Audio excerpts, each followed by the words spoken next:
A very warm welcome to all of you. My name is Anshul Tyagi, and today I would be providing you with part 3 of Unit 1 of BPCC 102, that is Introduction to Biopsychology. ये particular video part 3 है. For part 1 and 2, kindly refer to the playlist. Now let's begin with our session for today.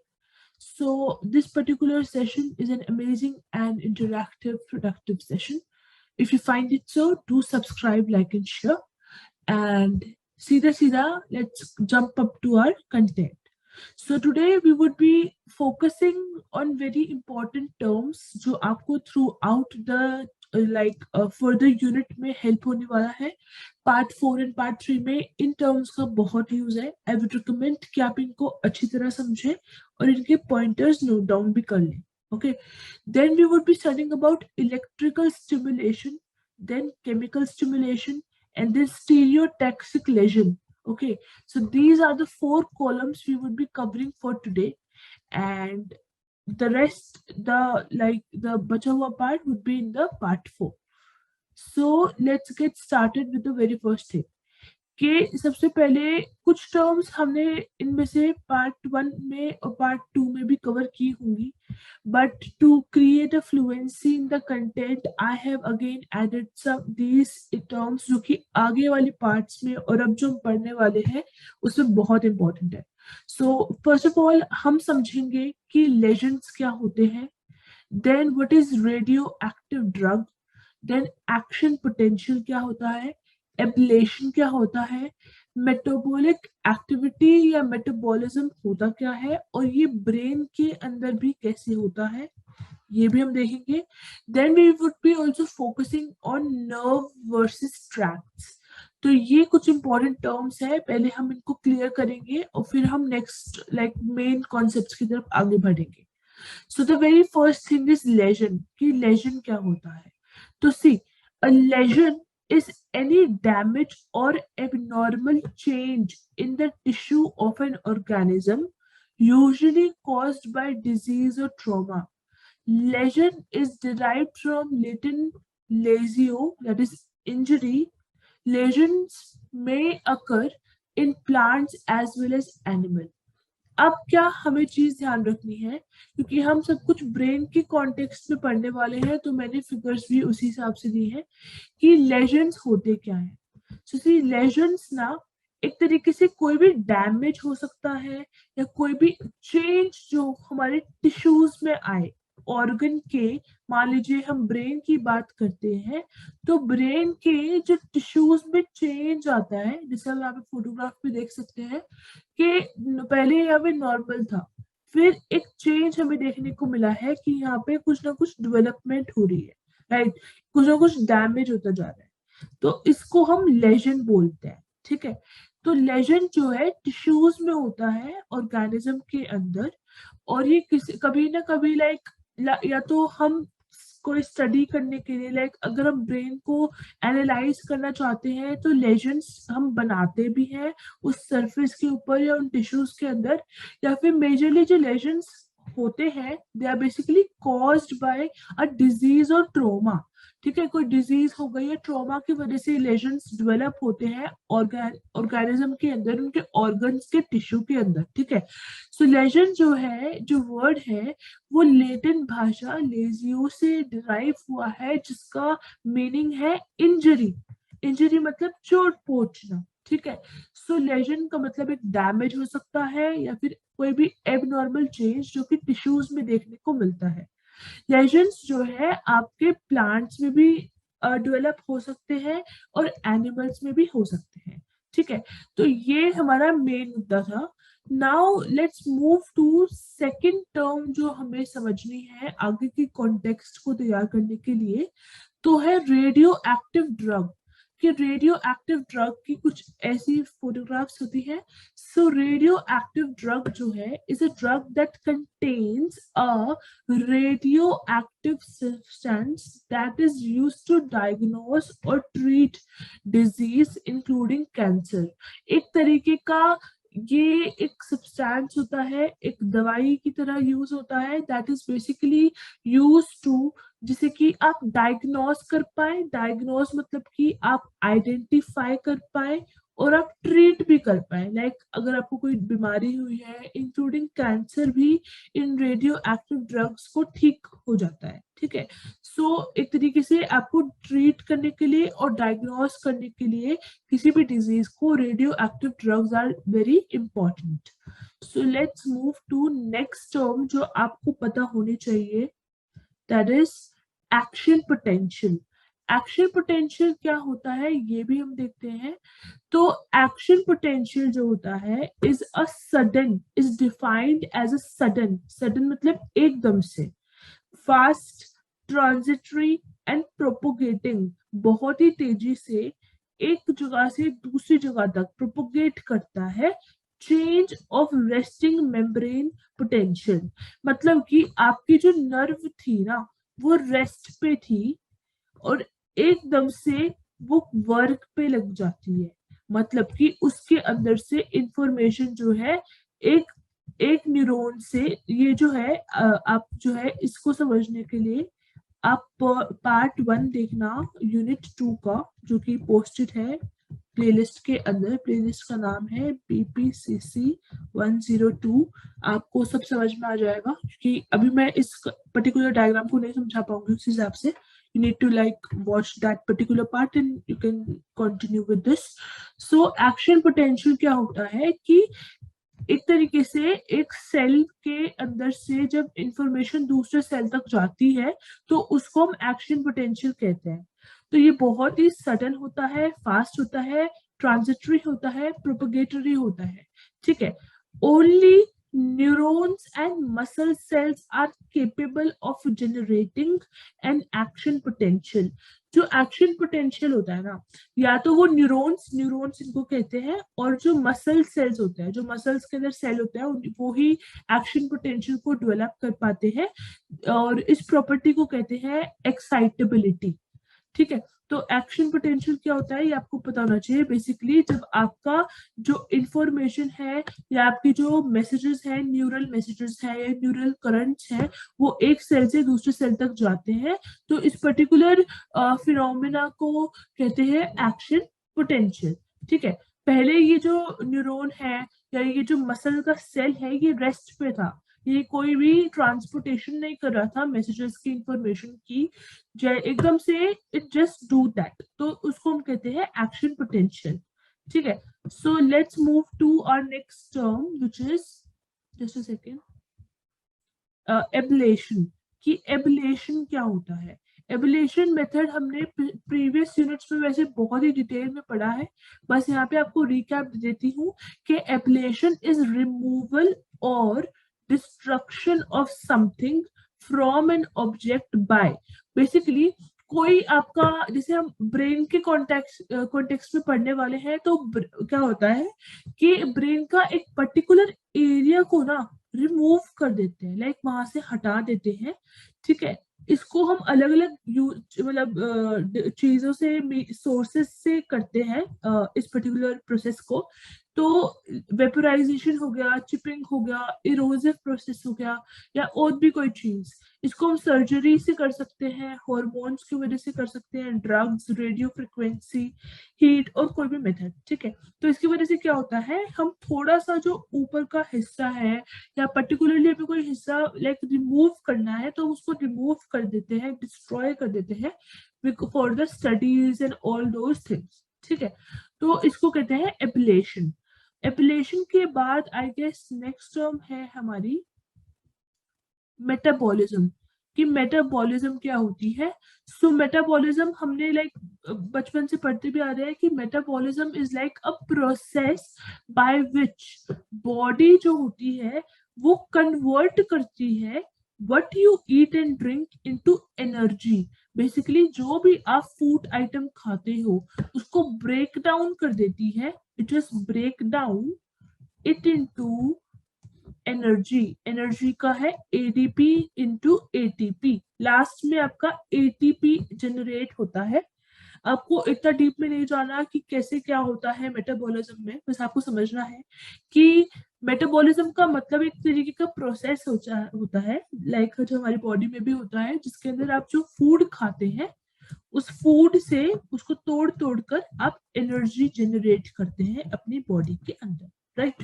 So during this complex process, ये बहुत ही complex process होता है, बहुत ही पेचीदा like process होता है। तो इसके अंदर क्या होता है, कैलोरीज जो होती हैं खाने के अंदर एंड बेवरेजेस जो भी हम लाइक लिक्विड में लेते हैं आर कंबाइंड विद, उनको हम कंबाइन करते हैं ऑक्सीजन के साथ, एंड फिर एनर्जी रिलीज होती है बॉडी के अंदर, जिससे कि हमारी जो बॉडी की फंक्शनिंग है वो काम करती है। और वैसे हमें किसी भी काम को करने के लिए एनर्जी की रिक्वायरमेंट होती है, तो वो हमें मेटाबॉलिज्म के प्रोसेस के थ्रू ही मिलती है, right. So this was all, now let's move to next slide which is, तो अब हम बात करेंगे एक डिफरेंस के बीच में जो कि है ट्रैक्ट एंड नर्व, कि ट्रैक्ट और नर्व के बीच में क्या डिफरेंस हमें देखने को मिलता है। सो लेट्स सी, ये वाला डिफरेंस मतलब जो भी हम टर्म्स पढ़ रहे हैं ना, ये बहुत इंपॉर्टेंट है, आगे यूज होने वाली है, और इस टाइम पे मैं आपको रिकैप नहीं दे पाऊंगी। So just remember each and every term that you are actually facing right now. Okay, so अब बात आती है कि ट्रैक्ट क्या होता है और नर्व क्या होते हैं, दोनों में डिफरेंस क्या होता है। ट्रैक्ट जो होता है ना, वो कलेक्शन होती है नर्व फाइबर्स की, मतलब कि एक्सोन्स की, सेंट्रल नर्वस सिस्टम के अंदर। और नर्व क्या होती है, नर्व कलेक्शन होती है नर्व फाइबर्स की, मतलब कि एक्सोन्स की, पेरिफेरल नर्वस सिस्टम के अंदर। बेसिकली हमारा जो नर्वस सिस्टम होता है ना, नर्वस सिस्टम, ये सब कुछ आप पढ़ने वाले हैं मतलब आगे वाली यूनिट्स में, तो उसके अंदर क्या होता है कि नर्वस सिस्टम जिसके अंदर हमारे लाइक ब्रेन का काम, न्यूरॉन्स की फंक्शनिंग होती है, तो ये दो हिस्सों में डिवाइडेड होता है। एक तो होता है सेंट्रल नर्वस सिस्टम जिसके अंदर आपका ब्रेन होता है और आपकी जो स्पाइनल कोड होती है ना, ये होती है। और दूसरा होता है पेरिफेरल नर्वस सिस्टम जिसके अंदर आपके इस हिस्से से नीचे के जितने भी नर्व्स हैं जो कि आपके सारे ऑर्गन्स को कनेक्ट करती हैं, वो सारी नर्व्स इसके अंदर आ जाती है, ठीक है। तो अब क्या बता रहे हैं कि ट्रैक्ट क्या होता है। ट्रैक्ट वो एक तरीके से कलेक्शन होता है, गुच्छा होता है सारे नर्व्स का, जो कि आपको इस हिस्से में मिलते हैं। लाइक जो ब्रेन के अंदर और स्पाइनल कोड के अंदर नर्व्स मिलेंगी उनको हम कलेक्टिवली ट्रैक्ट कहते हैं।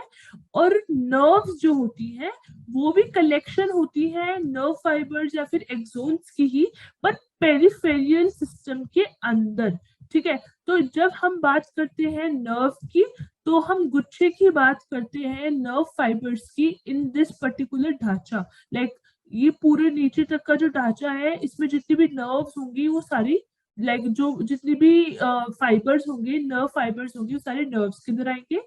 और इस पर्टिकुलर सेंट्रल नर्वस सिस्टम के अंदर जितने भी फाइबर्स होंगे, न्यूरॉन फाइबर्स होंगे या एक्सोन्स होंगे, वो सारे ट्रैक्ट के लाइक कैटेगरी के अंदर आते हैं, ठीक है। इनको हम जो है इनका कैपिटल में भी लिखते हैं CNS and PNS, peripheral nervous system and central nervous system. ये मुख्य तौर पे इंपॉर्टेंट होता है। और ये जो पेरिफेरल नर्वस सिस्टम होता है, ये हमें कनेक्ट करता है हर बॉडी ऑर्गन से, तो ये भी बहुत इंपॉर्टेंट होता है। पर हम सेंट्रल जो बहुत ही ज्यादा इंपॉर्टेंट है, लाइक अगर आपके किसी एक ऑर्गन की नस भी, यहाँ पे जो नर्व है वो भी खराब हो जाती है, तो बस वो ऑर्गन की फंक्शनिंग में डिफिकल्टी आएगी, ठीक है। लेकिन अगर आपका ये ब्रेन में डिफिकल्टी आ जाती है या स्पाइनल कॉर्ड में आपको लाइक नर्व्स की फंक्शनिंग में डिफिकल्टी आती है, तो पूरा का पूरा जो सिस्टम है आपके बॉडी का वो खत्म हो जाता है। तो दोनों ही लाइक बहुत इंपॉर्टेंट है, पर ऑब्वियसली सेंट्रल नर्वस सिस्टम है और ये पेरिफेरियल नर्वस सिस्टम है। So now let's move on to our next concept, that is, just a second. Okay, अब हम अपने मेन कंटेंट की तरफ आते हैं। तो अब हम देखेंगे कुछ मेथड्स जिनके थ्रू हम ब्रेन की फंक्शनिंग को, ब्रेन के अंदर कोई डिफिकल्टी होती है वो हम कैसे समझ पाते हैं। तो अब हम पढ़ने वाले हैं इलेक्ट्रिकल स्टिमुलेशन के बारे में, और पार्ट 1 और 2 जरूर देख लीजिएगा इस सबको समझने के लिए, क्योंकि इस सब का बेस जो है पार्ट 1 और 2 में है।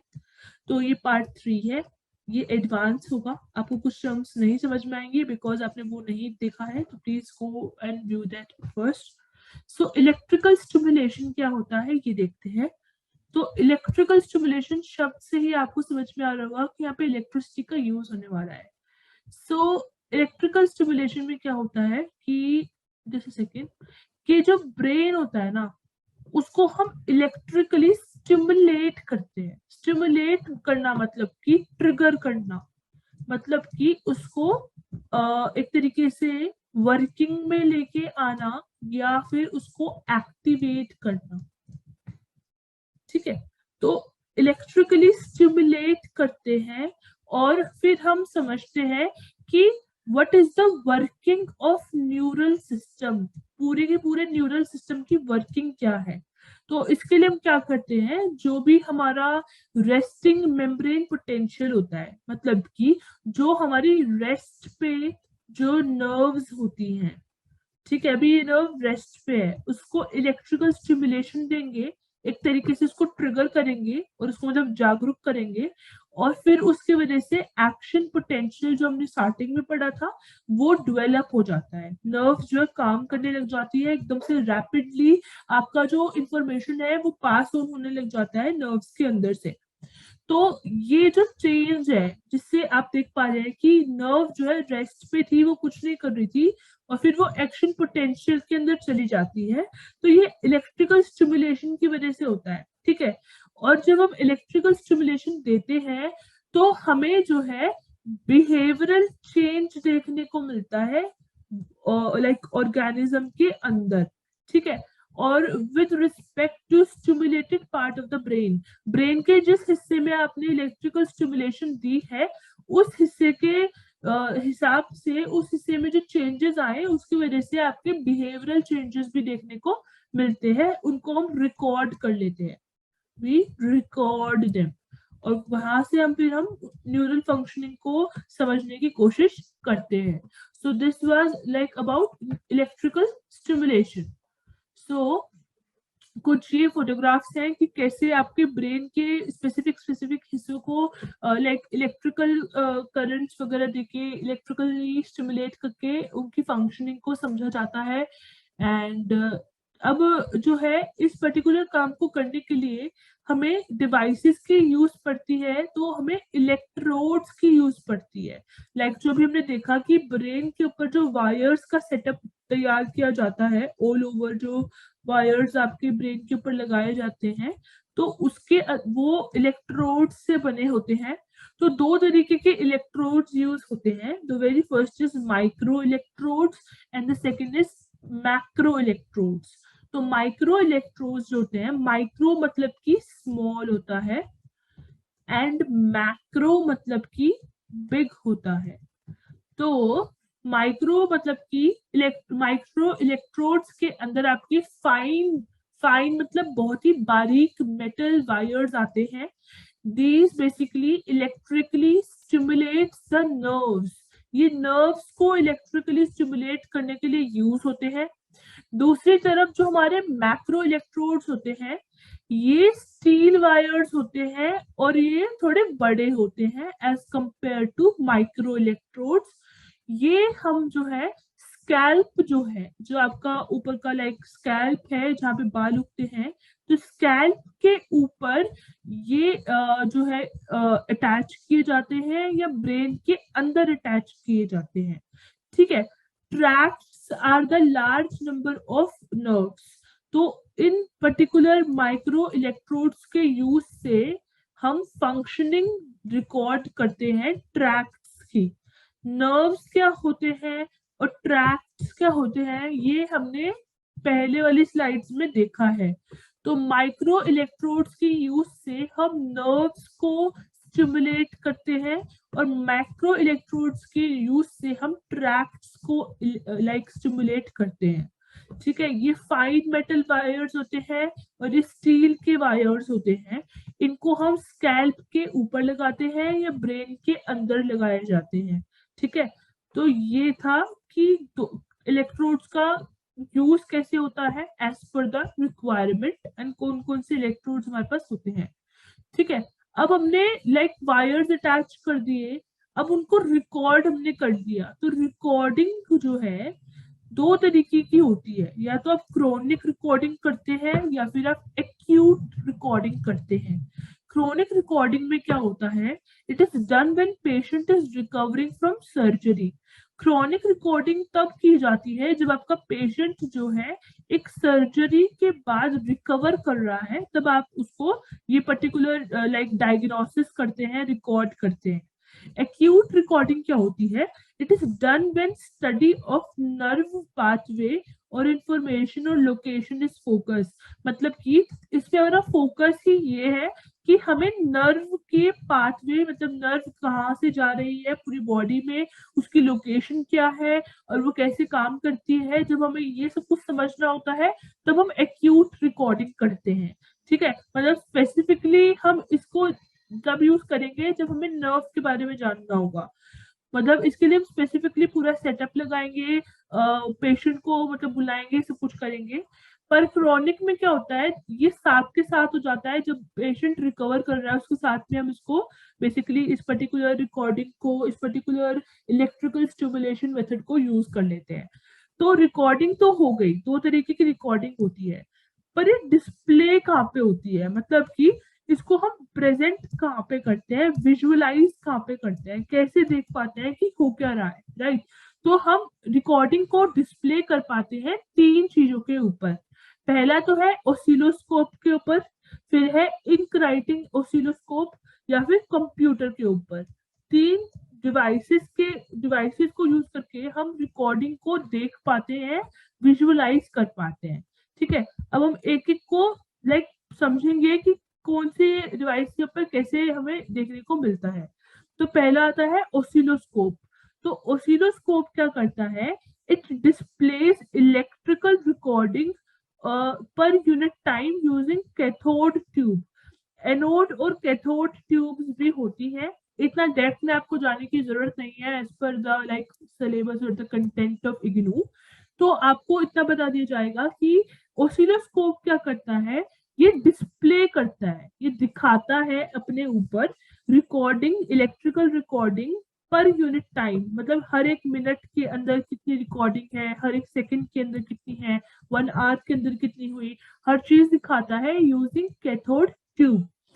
सो जो एक्शन डिटेक्ट होता है, मतलब कि जो हमें नर्व्स के अंदर या मेम्ब्रेन के अंदर चेंज दिखाई देता है या फिर इंफॉर्मेशन पास होती है, मतलब एक्शन पोटेंशियल जब डिटेक्ट होता है, पहचान लिया जाता है, तो it is basically it records activity of single neuron amplified and easily heard by researchers. वो एक्टिविटी रिकॉर्ड कर लेते हैं हर एक सिंगल सिंगल न्यूरॉन की, और एक जो उसके अंदर वो एम्पलीफाई, मतलब कि उसकी आवाज को बहुत ही ध्यान से, मतलब उसको बहुत बारीकी से उसकी जो वॉइस, एक तरीके से एक वॉल्यूम को तैयार किया जाता है और हम उसको सुन भी सकते हैं। सो रिसर्चर्स उस वॉइस को सुन सकते हैं जैसे ही एक्शन जो है डिटेक्ट होता है। ठीक है, तो ये ओसिलोस्कोप होता है। सो ओसिलोस्कोप की आपको ये कुछ विजुअल्स दिख रही होंगी कि कैसे यहाँ पे आपको लाइक एडजस्ट करने के बटन दिख रहे होंगे और आवाज सुन सकते हैं, विजुअलाइजेशन भी देखने को मिल रही होगी। So this is how oscilloscope looks like. फिर हम देख रहे हैं इंक राइटिंग ओसिलोस्कोप, जो सेकंड डिवाइस है जिसको यूज करके हम बेसिकली रिकॉर्डिंग्स देख सकते हैं इलेक्ट्रिकल स्टिमुलेशन की। तो वो है इंक राइटिंग ओसिलोस्कोप। तो इसको यूज करके हम एक पॉलीग्राफ तैयार करते हैं। ठीक है, सो एक्शन पोटेंशियल जब जनरेट होता है नर्व्स के अंदर, it is recorded by using electrodes on the scalp. हमारे जो स्कैल्प होता है उसके ऊपर इलेक्ट्रोड्स लगा दिए जाते हैं। निडल पिन टिप्स रिकॉर्ड्स, जो उसकी सुई की टिप्स होती है ना, जो बिल्कुल आगे की निडल की जो टिप होती है लाइक बिल्कुल स्टार्टिंग का जो पॉइंट होता है, that records the neural activity on a rolling paper with ink. मतलब कि जैसे ही एक एक्शन डिटेक्ट होता है, मतलब एक तरीके से मैसेजेस एक न्यूरॉन से दूसरे न्यूरॉन तक जा रहे हैं, या फिर फंक्शनिंग हमें एकदम से डिटेक्ट होती है, स्टार्ट होने लग जाती है, तो एक जो पिन है ना, वो एक पेपर है, वो रोल करता रहता है, और वो पिन है ना उसके ऊपर चलती रहती है, चलती रहती है, चलती रहती है। मतलब कि उसके ऊपर सारी रिकॉर्डिंग वो प्रेजेंट करती रहती है। ठीक है, तो इसीलिए इसको कहते हैं इंक राइटिंग ऑसिलोस्कोप। तो ब्रेन जो फिर जो सिग्नल हमें मिला है, सिग्नल जो डिटेक्ट हुआ है, उसको हम एम्पलीफाई भी करते हैं, मतलब उसके वॉल्यूम के ऊपर भी कुछ एप्लीकेशन करते हैं। और जो पेन होता है वो स्टार्ट कर देता है, पहले तो एक पेन रिकॉर्ड करती है, उसके बाद एक पेन, पेन के अंदर इंक होती है, तो इंक से भी रिकॉर्ड होना स्टार्ट हो जाता है। ठीक है, तो ये एक तरीके से पूरा प्रोसीजर होता है चीजों को रिकॉर्ड करने का, जब हम इलेक्ट्रिकल स्टिमुलेशन देखते हैं अपने ब्रेन के अंदर। फिर हम देखते हैं ब्रेन की जो रिकॉर्डिंग की जाती है वो अलग से होती है, उसको हम ईईजी से करते हैं, इलेक्ट्रो एनसेलो एनसेफेलोग्राम। ईईजी भी आपने सुना होगा, ईईजी ईसीजी ये सब कुछ आपने सुना होगा। तो ईईजी के मेथड के थ्रू हम जो है ब्रेन की रिकॉर्डिंग करते हैं साइड बाय साइड, और हम डिटेक्ट करते हैं, ढूंढते हैं कि कोई ट्यूमर तो नहीं है ब्रेन के अंदर, या एपिलेप्सी है, या स्लीप मतलब स्लीप है, या अराउजल पैटर्न क्या है, किस हिसाब से ब्रेन की फंक्शनिंग होती है, सब कुछ हम रिकॉर्ड कर पाते हैं। राइट, आई गेस आपको अभी तक सब कुछ समझ में आ गया होगा। लेट सी कुछ विजुअलाइजेशन है आपके लिए, तो ये रहा। सो यू कैन सी कि जो ग्राफ तैयार होता है, पॉलीग्राफ जो तैयार होता है, वो कुछ इस तरह दिखता है, जो कि पेन की इंक से तैयार होता है। और ये कुछ लाइक जो अपनी एम्पलीफिकेशन हम देते हैं, वॉइस डालते हैं, ये ऐसे निडल काम कर रही होती है, फिर वहाँ पे पेन रिकॉर्ड करता है, ये सब कुछ मतलब सारे इमेजेस इसी फंक्शनिंग से रिलेटेड है। राइट, तो अब हम आगे चलते हैं, नेक्स्ट मूव टू। अब जो तीसरे डिवाइस के ऊपर हमारी फंक्शनिंग दिखती है वो है कंप्यूटर। तो कंप्यूटर क्या करता है, वो डिस्प्ले करता है, स्टोर कर लेता है, एनालाइज कर लेता है the information of electrical signal. जो आपने पिछले वाले जो डिवाइसेस देखे थे, ओसिलोस्कोप और इंक राइटिंग ओसिलोस्कोप जो थे, उनमें आप सिर्फ रिकॉर्ड कर सकते हैं एक पर्टिकुलर ऑब्जेक्ट के ऊपर। वहां पे आप डिस्प्ले कर लेते हैं एक तरीके से, वहां पे आप स्टोर नहीं कर सकते उस इंफॉर्मेशन को, आपको शीट बदलनी पड़ेगी, रोलिंग पेपर चेंज करना पड़ेगा, फिर आप रोलिंग पेपर को अलग से स्टोर करोगे। ठीक है, वहां पे आप एनालाइज भी नहीं कर सकते, मतलब वो आपको जो मशीन है वो आपको एनालाइज करके नहीं देगी, आपको जब रिकॉर्डिंग्स निकल के आ जाएंगी आपको खुद से एनालिसिस करना पड़ेगा। ठीक है, पर कंप्यूटर में सब कुछ एडवांस हो जाता है। कंप्यूटर क्या करता है, कंप्यूटर डिस्प्ले भी करता है, दिखाता भी है, स्टोर भी कर लेता है आगे तक के लिए, और एनालाइज करके भी हमें इंफॉर्मेशन देता है इलेक्ट्रिकल स्टिमुलेशन के बारे में। तो कंप्यूटर आजकल का एडवांस्ड मोड हो गया है इलेक्ट्रिकल स्टिमुलेशन को डिस्प्ले करने में या फिर एनालाइज करने के लिए। अब बात आती है सेकंड चीज, अभी हमने इलेक्ट्रिकल स्टिमुलेशन पढ़ी थी, अब हम पढ़ेंगे केमिकल स्टिमुलेशन। अब इसमें भी आपको समझ में आ गया होगा कि हम न्यूरल फंक्शनिंग को, ब्रेन के अंदर कोई डिफेक्ट है या फिर डिजीज है, सब कुछ समझेंगे यूजिंग केमिकल। हम ब्रेन की फंक्शनिंग को स्टिमुलेट करेंगे, मतलब कि अलाउ करेंगे काम करने के लिए, उसके अंदर करंट पास, एक तरीके से मूवमेंट होगी नर्व्स के अंदर यूजिंग केमिकल्स। तो केमिकल्स का रोल कैसे हम देख पाएंगे, देखते हैं। Let's move to our next slide और the first slide of chemical stimulation. Okay, so chemical जो होते हैं ये स्टिमुलेट करते हैं ब्रेन को एंड मेक लेजन्स। लेजन्स हमने स्टार्टिंग में पढ़ा था, एक तरीके की इंजरी हो जाती है या डैमेज कर दिया जाता है एक पर्टिकुलर एरिया को। तो केमिकल स्टिमुलेशन की वजह से क्या होता है, जो केमिकल आपके ब्रेन के अंदर या बॉडी के अंदर इंजेक्ट किए जाते हैं, डाले जाते हैं, वो उस एरिया पे जाके जो है लेजन्स तैयार कर देते हैं। लेजन्स मतलब वहां पे घाव तैयार कर देते हैं, इंजरी तैयार कर देते हैं। The drugs are injected use, या तो आपके इंजेक्शन के थ्रू आपके अंदर वो ड्रग्स मतलब वो केमिकल्स इंजेक्ट किए जाते हैं, या फिर एक ट्यूब आपके अंदर इंसर्ट की जाती है इनटू योर स्टमक या फिर वेन्स होती हैं खून की एक नली, तो वेन के अंदर डाल दी जाएगी या फिर स्टमक के अंदर डाल दी जाएगी या फिर fatty tissue of the body, इनके अंदर ये सारी या तो ड्रग डाल दिया जाएगा या फिर ट्यूब इंसर्ट की जाती है और बेसिकली उसके थ्रू केमिकल्स को आपकी बॉडी के अंदर डाला जाता है, राइट। तो अभी हम देखते हैं आगे का प्रोसीजर। तो कुछ टेक्निक्स होती हैं अलग अलग जिसके थ्रू आप केमिकल एक्टिविटी को डायग्नोस कर पाते हैं, देख पाते हैं कि कैसे केमिकल्स के थ्रू आपके बॉडी के या ब्रेन की फंक्शनिंग को आप समझ पाते हैं, डिजीज को डिटेक्ट कर पाते हैं। तो पहला तो है डी ऑक्सी ग्लूकोज टेक्निक, इसको 2DG भी कहते हैं। तो इसके अंदर क्या होता है, एक रेडियो एक्टिव ड्रग जो है, अभी हमने स्टार्टिंग में पढ़ा था कि रेडियो एक्टिव ड्रग क्या होता है। तो रेडियो एक्टिव ड्रग जो है एनिमल के अंदर इंजेक्ट किया जाता है, बेसिकली डाला जाता है। यहाँ पे ये जो ब्रैकेट है गलती से आ गया है। सो रेडियो एक्टिव ड्रग जो है वो एनिमल के अंदर डाला जाता है। वो जो ड्रग है, वो जो केमिकल है, वो आपका ब्रेन एब्जॉर्ब कर लेता है, वो सोख लेता है।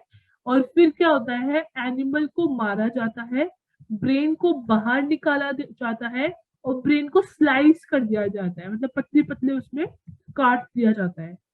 फिर आपको जो है ऑटो रेडियोग्राफी के थ्रू ये जो स्लाइस आपने तैयार करी है ब्रेन की, उन स्लाइस को जो है कोट किया जाता है। कोट मतलब उसके ऊपर एक लेयर लगाई जाती है फोटोग्राफिक एम्बल्शंस की। ये भी एक तरीके का केमिकल होता है जो कि लाइक फोटोग्राफ्स के लिए यूज होता है। तो उसके ऊपर वो लेयर लगा दी जाती है ब्रेन के स्लाइसिस के ऊपर और फिर उसको एक तरीके से एक फिल्म की तरह तैयार कर दिया जाता है।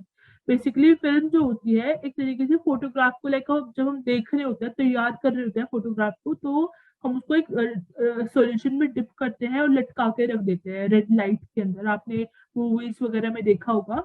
तो इसी हिसाब से हम ब्रेन की स्लाइसिस को तैयार करते हैं। तो इसके थ्रू हम क्या देखते हैं कि जो से न्यूरॉन्स ने वो ड्रग्स को कंज्यूम कर लिया था, उस ड्रग को एब्जॉर्ब किया था, वो ना ब्लैक, वहां पे ब्लैक स्पॉट्स तैयार होने लग जाते हैं उन पर्टिकुलर ब्रेन के स्लाइसिस के न्यूरॉन्स के ऊपर। तो वहां पे ब्लैक स्पॉट्स तैयार हो जाते हैं और फिर वो अपनी फंक्शनिंग वगैरह को वहां पे समझ सकते हैं। ठीक है। तो ये तो एक मेथड है केमिकल एक्टिविटी, लाइक केमिकल के थ्रू आप कैसे समझ सकते हैं। फिर और भी है हमारे पास, फिर है हमारे पास सेरेब्रल डायलिसिस। तो इसके अंदर क्या होता है, एक ट्यूब जो होती है वो इंसर्ट की जाती है एनिमल के ब्रेन के अंदर। एनिमल इज एंगेज्ड, एनिमल को एक काम के अंदर लगा दिया जाता है, एक टास्क के अंदर लगा दिया जाता है, एंगेज किया जाता है, लाइक बिजी कर दिया जाता है।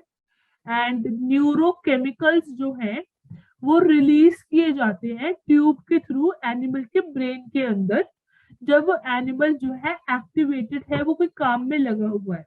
और फिर क्या करते हैं, ये जो न्यूरोकेमिकल्स है या फिर उस पर्टिकुलर सॉल्यूशन को जो ब्रेन के अंदर लाइक इंजेक्ट किया गया है, उसको कलेक्ट कर लिया जाता है और फिर उसको एनालाइज करते हैं बाय क्रोमेटोग्राफ।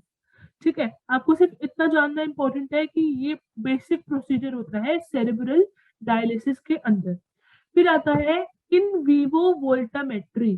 तो इन वीवो वोल्टामेट्री किस लिए यूज होता है, ये रिकॉर्ड करता है न्यूरोकेमिकल्स जो रिलीज हुए हैं एनिमल के अंदर, जो वो एक्टिव होते हैं। बेसिकली जब हम यहाँ पे न्यूरोकेमिकल रिलीज करते हैं तो वहां पे वो अंदर ब्रेन के अंदर जाके काम क्या करते हैं, इसको हम रिकॉर्ड करते हैं यूजिंग इन वीवो वोल्टामेट्री। फिर आता है इम्यूनोसाइटोकेमिस्ट्री। तो इम्यूनोसाइटोकेमिस्ट्री क्या करता है, it helps to locate the presence of neuroproteins in the brain. तो ब्रेन के अंदर न्यूरोप्रोटीन जो लाइक इंजेक्ट किए गए हैं उनकी लोकेशन क्या है, कहाँ पे वो इस टाइम है, इसको डिटेक्ट करने के लिए हम इम्यूनोसाइटोकेमिस्ट्री को यूज करते हैं। फिर आता है माइक्रो आयनटोफोरेसिस। ये हम यूज करते हैं बेसिकली, इसके थ्रू हम इजेक्ट करते हैं। एक तो हम लाइक इंजेक्ट करते हैं मतलब डालते हैं, इजेक्ट मतलब कि बाहर निकालते हैं। तो इसके थ्रू हम इजेक्ट करते हैं चार्ज्ड मॉलिक्यूल्स को। फिर हम क्या करते हैं, हम अप्लाई करते हैं ड्रग्स को या फिर केमिकल्स को नर्व सेल्स के ऊपर और हम लोकेट कर पाते हैं specific receptors to which neurotransmitters responded. Basically जो नर्व सेल्स जो है ये जो न्यूरो केमिकल्स आपके ऊपर लगाए गए हैं उसकी वजह से रिस्पॉन्स देते हैं, वर्किंग करते हैं, उनको लोकेट किया जाता है using these particular drugs and chemicals in microiontophoresis. ठीक है, ये हमने देखा अब तक के लाइक केमिकल स्टिमुलेशन के methods. Now let's move to next slide के ये कुछ ग्राफ्स हैं कि क्रोमेटोग्राफ कैसे काम करता है, ये उसकी विजुअलाइजेशन है, आप देख सकते हैं। एंड नेक्स्ट मेथड है हमारा स्टीरियोटैक्सिक लेजन। लेजन हमें पता है एक तरीके की इंजरी होती है, डैमेज किया जाता है या घाव जो है वो तैयार करा जाता है उस ऑर्गन पे या उस ऑर्गन के टिश्यूज पे जो आपको समझने हैं या पढ़ने हैं, लाइक जिनका आपको स्टडी एरिया जो है आपका फिर डायग्नोज करना है। ठीक है, सो ये हो गया स्टीरियोटैक्सिक लेजन। तो इसको हम थोड़ा डिटेल में देखते हैं कि क्या कहा जाता है इसके अंदर। तो एक तरीके से हमने एब्लेशन में पढ़ा था स्टार्टिंग में, तो एब्लेशन जो है वो भी एक तरीके का डैमेज होता है जिसके अंदर आप उस पर्टिकुलर एरिया को डैमेज कर देते हो। तो ablation is not possible. Ablation जो है आपने पिछले पार्ट्स के अंदर भी देखा होगा, तो आप प्लीज उसको भी चेक कर लीजिएगा। तो ablation is not possible for tiny structure. जो छोटे इलाके होते हैं ना, जो बहुत माइन्यूट इलाके होते हैं जहाँ पे डिटेलिंग वाला काम करना पड़ता है, वहां पे आप एब्लेशन मेथड को यूज नहीं कर सकते क्योंकि वो ब्रेन के नीचे भी हो सकता है, बहुत ही कम जगह पे हो सकता है। तो अगर आप वहां पे एब्लेशन मेथड यूज करेंगे तो चांसेस है कि आप ज्यादा बड़ा एरिया डैमेज कर देंगे। तो इसीलिए लेजन्स का यूज किया जाता है क्योंकि लेजन्स थोड़े बारीकी पे डिटेल तरीके से स्पेसिफिक एरिया को ही डिटेक्ट करके उसके ऊपर जो है थोड़ी सी डैमेज करते हैं या एरिया को रिमूव कर पाते हैं। ठीक है, तो हम देखते हैं कि स्टीरियोटैक्सिक लेजन के अंदर हम पहले आइडेंटिफाई करते हैं, पहचानते हैं उस पार्ट ऑफ ब्रेन को जिसको हमें इन्वेस्टिगेट करना है। इसको हम यूज बेसिकली लोकेट कर पाते हैं यूजिंग स्टीरियोटैक्सिक एटलस। तो स्टीरियोटैक्सिक एटलस के थ्रू हम एग्जैक्ट लोकेशन ढूंढ पाते हैं ब्रेन के उस हिस्से की जिसको हमें इन्वेस्टिगेट करना है। ठीक है, फिर क्या होता है जैसे कि जब ये स्टीरियोटैक्सिक लेजन जो है एनिमल्स के ऊपर अप्लाई होता है तो पूरा प्रोसीजर पता है कि कैसे किया जाता है। तो जो एनिमल का हेड होता है ना, सिर होता है, उसको एक अपैरेटस होता है। अपैरेटस मतलब पूरा का पूरा एक डिवाइस तैयार किया जाता है, पूरा का पूरा एक सेटअप तैयार किया जाता है।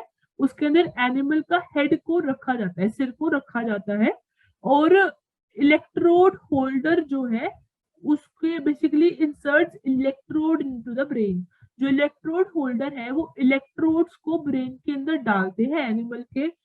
तो जब इलेक्ट्रोड डाला जाता है परमानेंटली, बेसिकली उसके अंदर इम्प्लांट किया जाता है, तो उस टाइम पे उनको एनेस्थीसिया दिया जाता है। एनेस्थीसिया एक तरीके से आपको नम कर देता है उस एरिया को जहाँ पे सर्जरी ऐसा कुछ चल रहा होता है, जिससे कि आपको दर्द ना हो या ज्यादा इम्पैक्ट ना पड़े या फिर एक तरीके से आप बेचैन ना हो जाओ और आपकी जो प्रोसीजर चल रहा है वो खराब ना हो। ठीक है, सो एनेस्थीसिया जब दिया जाता है तो एनेस्थीसिया का असर खत्म हो जाता है, जब after anaesthesia effect is over, behaviour को जो है मॉनिटर किया जाता है, पहचाना जाता है कि क्या चेंज आया बिहेवियर के अंदर, स्टडी किया जाता है, और फिर से एनेस्थीसिया दिया जाएगा और इलेक्ट्रोड्स जो हमने पहले परमानेंटली उसके अंदर इम्प्लांट किए थे ब्रेन के अंदर, उनको हम रिमूव कर देते हैं स्टडी होने के बाद। तो ये था स्टीरियोटैक्सिक लेजन जिसके थ्रू हम बेसिकली अपनी फंक्शनिंग को या डिजीज को डिटेक्ट करने की कोशिश करते हैं। सो ये था पार्ट 3 के अंदर। आई होप बहुत ही क्लीनली आपको सब कुछ समझ में आ चुका होगा। एंड अगर आपको ये हेल्पफुल लगा हो, प्रोडक्टिव लगा हो, so do like, subscribe and share the channel for motivating me to like work more harder for you. And इसके बाद पार्ट 4 आने वाला है, and you can click here for more content and for more units and more courses. Thanks a lot, guys. Stay tuned. Do care of yourself and bye bye. Bye bye.